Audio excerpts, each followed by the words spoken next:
ഈ ഒരു ഒറ്റ കറി മാത്രം മതി കേട്ടോ, വയറ് നിറച്ച് ഒരു പറ ചോറുണ്ണ. നമസ്കാരം, എല്ലാവരും സുഖമായിട്ട് ഇരിക്കുന്നല്ലോ. ഇവിടെ ഏട്ടനാണെങ്കിൽ ഇടയ്ക്കൊന്ന് നാട്ടിൽ വരെ പോയായിരുന്നു കേട്ടോ. നാട്ടിൽ പോയിട്ട് തിരിച്ചു വന്നപ്പോൾ കൊണ്ടുവന്ന കുറച്ച് സാധനങ്ങളാണേ ഈ കാണുന്നതൊക്കെ. ഇവിടെ ഇതൊക്കെ കിട്ടത്തില്ലേ എന്ന് ചോദിച്ചാൽ ഇവിടെ കടകളിൽ ഇതൊന്നും വാങ്ങാൻ കിട്ടത്തില്ല കേട്ടോ.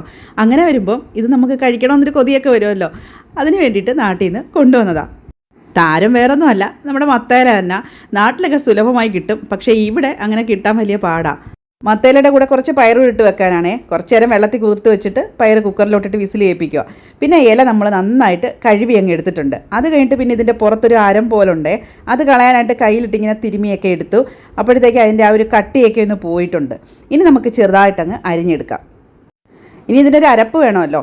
അരപ്പിനായിട്ട് തേങ്ങയും ജീരകവും വെളുത്തുള്ളിയും മഞ്ഞപ്പൊടിയും, പിന്നെ മുളകിന് നമ്മൾ ഉണ്ട മുളക് നല്ല മണവും എരിയൊക്കെ ഉള്ളത്, പിന്നെ കാന്താരി പഴുത്തതും കൂടെ എടുത്തേക്കുന്നത് കേട്ടോ. അപ്പോൾ അത് നന്നായിട്ട് അങ്ങ് അരച്ചെടുത്തിട്ട് കുറച്ച് വെളിച്ചെണ്ണ ഒഴിച്ചു, കടുവൊക്കെ പൊട്ടിച്ച് അതിനകത്തോട്ട് ആദ്യം അരപ്പങ്ങ് തോത്തിയെടുക്കുക.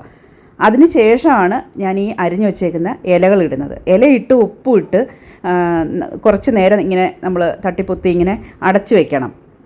അപ്പോൾ അത് ലോ ഫ്ലെയിമിലാണ് കേട്ടോ വെക്കേണ്ടുന്നത്. തീയൊക്കെ അങ്ങ് കൂട്ടിയൊക്കെ വെച്ചാലേ കരിഞ്ഞൊക്കെ പോവും. അപ്പോൾ ചെറിയ തീയിൽ വെള്ളമൊന്നും ഒഴിക്കുന്നില്ലല്ലോ, അപ്പോൾ അങ്ങനെ ഇരുന്ന് വേവണം അത്. അങ്ങനെ ദേ ഒരു 10 മിനിറ്റ് നമ്മുടെ മത്തയില ചെറിയ തീയിലിരുന്ന് വെന്തിട്ടുണ്ട്.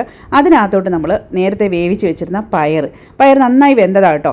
അപ്പോൾ അതും കൂടെ ഒന്ന് ഇളക്കി ഉപ്പൊക്കെ പാകമാണോ എന്നൊക്കെ നോക്കിയിട്ട് വീണ്ടും ഒന്ന് അടച്ചൊക്കെ വെച്ചിട്ടുണ്ട്.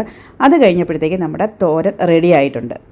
ഇലക്കറികൾ അത് നമുക്ക് എത്രത്തോളം ഗുണമുള്ളതാണെന്ന് പ്രത്യേകം പറയേണ്ട കാര്യമില്ല. അതിനകത്ത് മുന്നിൽ തന്നെ നിർത്താവുന്ന ഒരു ഐറ്റമാണ് നമ്മുടെ മത്തയില. അപ്പോൾ ഇത് സുലഭമായി കിട്ടുന്ന സമയങ്ങളിൽ ഒട്ടും വേസ്റ്റാക്കാതെ നിങ്ങൾ വെച്ച് നോക്കണം. കുട്ടികൾക്കും മുതിർന്നവർക്കും ഒക്കെ ഒരുപോലെ കഴിക്കാവുന്ന ഒരു ഐറ്റമാണ്. അപ്പോൾ അടുത്ത വീഡിയോയിൽ കാണാം. അതുവരേക്കും ബൈ.